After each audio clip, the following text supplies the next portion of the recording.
Hello दोस्तों, डीएलवी news पर आपका स्वागत है। आज हम बात करेंगे देश दुनिया की 25 बड़ी खबरों के बारे में। उससे पहले आपसे अनुरोध है, अगर आपने हमारे चैनल को अभी तक सब्सक्राइब नहीं किया तो प्लीज़ चैनल को सब्सक्राइब ज़रूर करें और हाँ, वीडियो को अंत तक ज़रूर देखें और कमेंट में ये भी बताएं ये वीडियो आप किस शहर राज्य से देख रहे हैं। तो चलिए नज़र डालते हैं आज की तमाम बड़ी खबरों पर। देखिए, झारखंड की महिलाओं के लिए खुशखबरी है क्योंकि उन्हें बिहार की तरह सरकारी नौकरियों में 35% का आरक्षण मिल सकता है। इससे राज्य की महिला उम्मीदवारों को सरकारी क्षेत्र में रोजगार के अधिक अवसर प्राप्त होंगे, जिससे उनका सशक्तिकरण होगा और राज्य के विकास में उनकी भागीदारी बढ़ेगी। इस फैसले से झारखंड में महिला सशक्तिकरण को बढ़ावा मिलेगा। वहीं देखिए दोस्तों, वित्त राज्य मंत्री पंकज चौधरी ने लोकसभा में कहा कि 8वें केंद्रीय वेतन आयोग से 50 लाख से अधिक केंद्रीय कर्मचारियों और लगभग 60 लाख पेंशन भोगियों को लाभ होगा। सरकार आयोग की सिफारिशों की समीक्षा का अनुमोदन के बाद आवश्यक धनराशि आवंटित करी जाएगी। आयोग अपने गठन की तिथि से 18 महीने के भीतर अपनी सिफारिशें भेजने के लिए बाध्य होगा।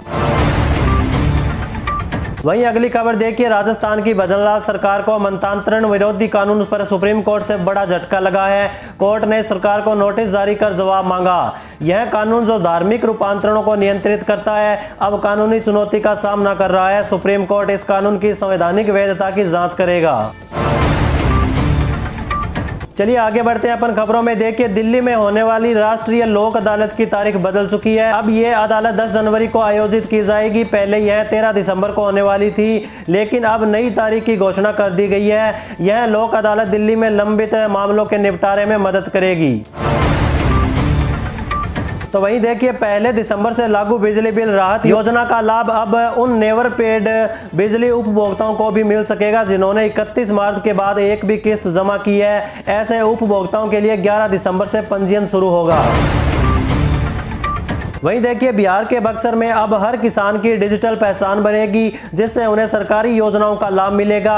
इस नई व्यवस्था से किसानों को पंजीकरण और योजनाओं की जानकारी आसानी से उपलब्ध होगी। सरकार का लक्ष्य है कि डिजिटल पहचान के माध्यम से किसानों को सशक्त बनाया जाए और कृषि क्षेत्र में सुधार लाया जाए। इससे किसानों को सरकारी सहायता प्राप्त करने में भी सुविधा मिलेगी। वहीं देखिए दोस्तों, हरियाणा सरकार ने शहरी निकायों के लिए एक महत्वपूर्ण कदम उठाया, जिसके तहत सभी नगर निकायों को एक ही कानून के अंतर्गत लाया जाएगा। इसके लिए नगर पालिका विधेयक 2025 को मंजूरी मिल चुकी है, जिससे 2 पुराने कानून खत्म हो जाएंगे। इसके साथ ही 6 जिलों के 17 गांवों की तहसीलें भी बदली गई है, ताकि नागरिक सेवाओं को बेहतर बनाया जा सके और प्रशासनिक क्षमता में सुधार हो सके। इसी के साथ दोस्तों देखिए, महाराष्ट्र में निकाय चुनावों को लेकर एक बार फिर महायुति और एमवीए के बीच बड़ी टक्कर होने की संभावना है। देवेंद्र फडणवीस और एकनाथ शिंदे ने इस सिलसिले में बंद कमरे में एक महत्वपूर्ण मीटिंग की है, जिससे चुनावी समीकरण बदलने की उम्मीद है। दोनों गठबंधनों के बीच यह मुकाबला काफी रोमांचक होने वाला है। चलिए आगे बढ़ते हैं अपन खबरों में। देखिए, मुख्यमंत्री योगी आदित्यनाथ ने एसआईआर में पिछड़े क्षेत्रों में मतदाताओं के फॉर्म जमा करने की चुनौती पर चिंता जताई। उन्होंने जनप्रतिनिधियों और पदाधिकारियों को हर मतदाता तक पहुंचने और फॉर्म जमा करने का निर्देश दिया, ताकि एसआईआर का परिणाम सकारात्मक हो सके। उन्होंने बूथ लेवल एजेंटों से उनके द्वारा किए गए कार्यों के बारे में भी जानकारी प्राप्त की और आवश्यक दिशा निर्देश जारी किए। वहीं देखिए दोस्तों, मुख्यमंत्री योगी आदित्यनाथ के नेतृत्व में उत्तर प्रदेश में चल रही जन कल्याणकारी योजनाएं अंत्योदय से सर्वोदय की अवधारणा को प्रभावी रूप से साकार कर रही है। युवाओं के भविष्य निर्माण से लेकर निराश्रित महिलाओं, बुजुर्गों, दिव्यांगों, अल्पसंख्यकों और गरीब परिवारों तक सरकारी सहायता सीधे तौर पर कुशलता से पहुंच रही है। वहीं अगली खबर देखिए, झारखंड में निकाय चुनाव की तैयारी युद्ध स्तर पर चल रही है। चुनाव आयोग ने बूथों के सत्यापन की प्रक्रिया शुरू कर दी है, ताकि निष्पक्ष और शांतिपूर्ण चुनाव सुनिश्चित कराया जा सके। मतदाता सूची को अपडेट किया जा रहा है और सभी मतदान केंद्रों पर आवश्यक व्यवस्थाएं भी की जा रही है। अधिकारियों का कहना है कि चुनाव समय पर होंगे और सभी पात्र मतदाताओं को वोट डालने का अवसर मिलेगा। वहीं देखिए दोस्तों, प्रधानमंत्री मोदी ने संसद भवन में बिहार के एनडीए सांसदों से मुलाकात की। उन्होंने कहा कि वे बिहार के लोगों की अपेक्षाओं पर खरा उतरेंगे। इस बैठक में बिहार के विकास और अन्य महत्वपूर्ण मुद्दों पर चर्चा हुई। पीएम मोदी ने बिहार के सांसदों को केंद्र सरकार की योजनाओं को जनता तक पहुंचाने के लिए प्रोत्साहित किया। चलिए अगली खबर देखिए, दिल्ली के सेशन कोर्ट ने बिना नागरिकता के वोटर मामले में सोनिया गांधी को नोटिस जारी कर दिया है। यह मामला उनकी नागरिकता से जुड़ा हुआ है और अदालत ने इस पर संज्ञान लेते हुए उन्हें जवाब देने के लिए कहा। इस घटनाक्रम से राजनीतिक गलियारों में चर्चा तेज हो गई है। वहीं देखिए दोस्तों अगली बड़ी खबर, गुरुग्राम में प्रदूषण का स्तर खतरनाक स्तर पर पहुंच गया है, जहां AQI का लेवल 284 दर्ज किया गया। शहर में प्रदूषण की स्थिति गंभीर बन चुकी है और फिलहाल राहत मिलने की कोई उम्मीद नहीं दिखाई दे रही है। प्रदूषण के कारण निवासियों को स्वास्थ्य संबंधी समस्याओं का सामना करना पड़ रहा है। चलिए आगे बढ़ते हैं अपन खबरों में। देखिए पल्ला थाना क्षेत्र में 5 साल की बच्ची का दुष्कर्म करने के बाद मर्डर कर दिया गया। पुलिस ने आरोपी को गिरफ्तार कर लिया है। आरोपी पड़ोस का ही रहने वाला युवक है। पुलिस ने बच्ची के शव को पोस्टमार्टम के लिए मोर्चरी में भिजवा दिया है। वहीं देखिए दोस्तों, इंडिगो द्वारा फ्लाइट कैंसिल करने से यात्रियों को परेशानी हुई, जिससे सरकार हरकत में आ चुकी है। सरकार एविएशन सेक्टर में मोनोपोली खत्म करने की तैयारी में है। मूडीज ने इंडिगो के लिए ऐसे क्रेडिट नेगेटिव बताया। एयरपोर्ट ऑपरेटर भी मुआवजे की मांग कर सकते हैं। चलिए अगली खबर देखिए, अमेरिका राष्ट्रपति ट्रंप के इस बयान के बाद भारतीय एक्सपोर्ट पर अतिरिक्त टैरिफ की तलवार फिर से लटक गई है। सितंबर 2025 से भारत से अमेरिका निर्यात होने वाले चावल पर 50% रेसिप्रोकल टैरिफ लागू है। इसकी वजह से भारत से निर्यात होने वाले चावल का एक्सपोर्ट औसत से करीब 50% घट गया है।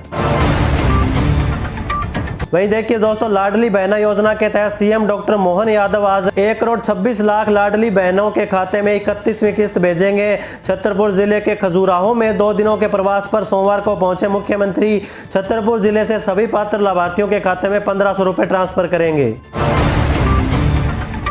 वहीं देखिए दोस्तों, बिहार में गेम चेंजर साबित हुई मुख्यमंत्री महिला रोजगार योजना की तर्ज पर उत्तराखंड में भी महिलाओं को बड़ी सौगात मिल सकती है। साथ ही युवाओं के लिए भी बड़ा ऐलान किया जा सकता है। बिहार में महिला रोजगार योजना के अंतर्गत 1.5 करोड़ से ज्यादा महिलाओं को रोजगार शुरू करने के लिए 10-10 हजार रुपए की शुरुआती मदद दी गई है। साथ ही 6 महीने के बाद काम बढ़ाने के लिए 2 लाख रुपए तक की आर्थिक मदद की बात कही गई थी।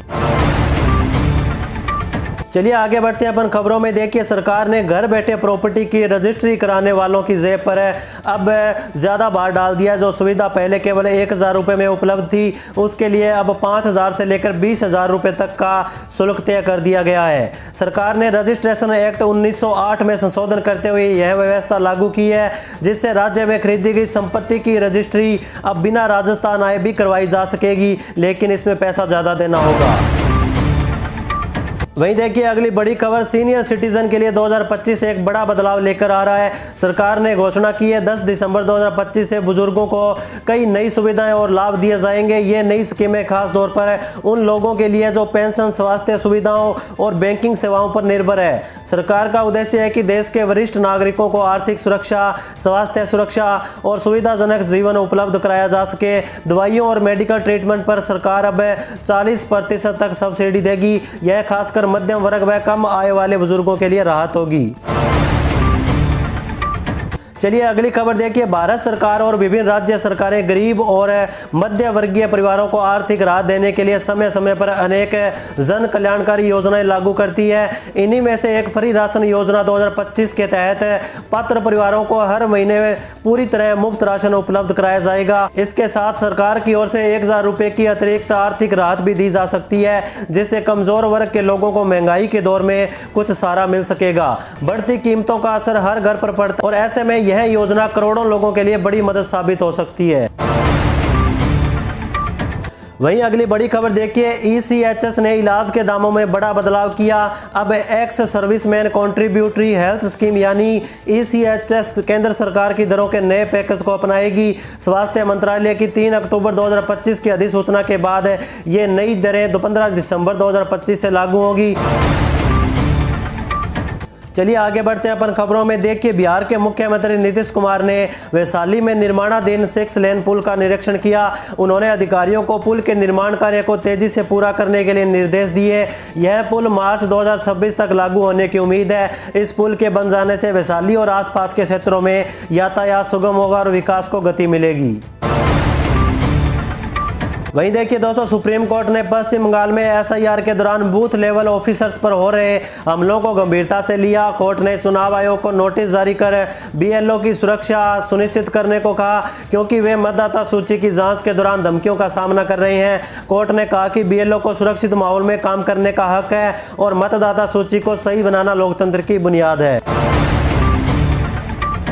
वहीं अगली बड़ी खबर देखिए, उत्तर प्रदेश के रायबरेली जिले में मतदाता सूची से 42,000 से अधिक मतदाताओं के नाम हटाए जाएंगे। इस प्रक्रिया को पूरा करने के लिए अब केवल 3 दिन बाकी बचे हैं। यह कार्रवाई मतदाता सूची को अपडेट करने और उसमें से अयोग्य नामों को हटाने से की जा रही है। चलिए अगली खबर देखिए, रांची विधानसभा में कांग्रेस विधायक दल के नेता प्रदीप यादव और स्वास्थ्य मंत्री डॉक्टर इरफान अंसारी के बीच नोक-झोंक देखने को मिल रही है। प्रदीप यादव ने विभाग में गड़बड़ियों का मामला उठाया तो मंत्री डॉक्टर इरफान अंसारी ने बातों को झूठा करार दिया। प्रदेश कांग्रेस अध्यक्ष ने दोनों नेताओं को विवाद से बचने को कहा। अनुशासन समिति के अध्यक्ष डॉक्टर रामेश्वर उरांव ने कहा कि मामले में कोई शिकायत नहीं सामने आई है। वहीं देखिए अगली बड़ी खबर, मध्य प्रदेश की राजधानी भोपाल को आने वाले नए साल यानी 2026 से पहले मेट्रो रेल का गिफ्ट मिलने जा रहा है। भोपाल मेट्रो रेल कॉरपोरेशन आधिकारिक रूप से आगामी 21 दिसंबर को राजधानी वासियों को मेट्रो रेल की सौगात देने वाली है। यह जानकारी खुद सीएम डॉक्टर मोहन यादव ने साझा की है।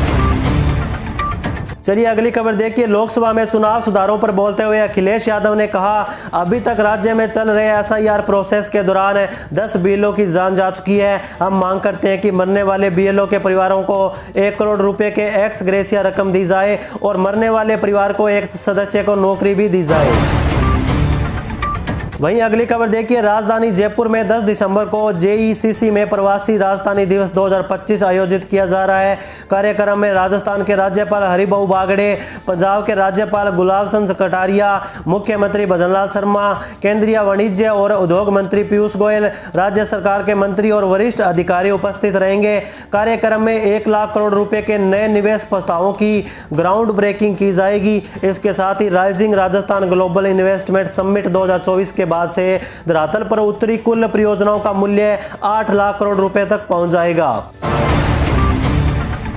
दोस्तों देखिए, मुख्यमंत्री नीतीश कुमार की अध्यक्षता में कैबिनेट की बैठक हुई। मंगलवार शाम को मुख्यमंत्री, दोनों डिप्टी सीएम और सभी विभागों के मंत्री और अधिकारियों के साथ बैठक हुई। इस बैठक में सीएम नीतीश 3 मंत्रालय के प्रस्ताव पर मोहर लगा सकते हैं। इन विभागों के सर्जन से राज्य में युवाओं को नौकरी और रोजगार दिलाने में बड़ी मदद मिलने की उम्मीद है। तो दोस्तों ये थी आज दिन भर की तमाम बड़ी खबरें। उम्मीद करते हैं जानकारी आपको अच्छी लगी होगी।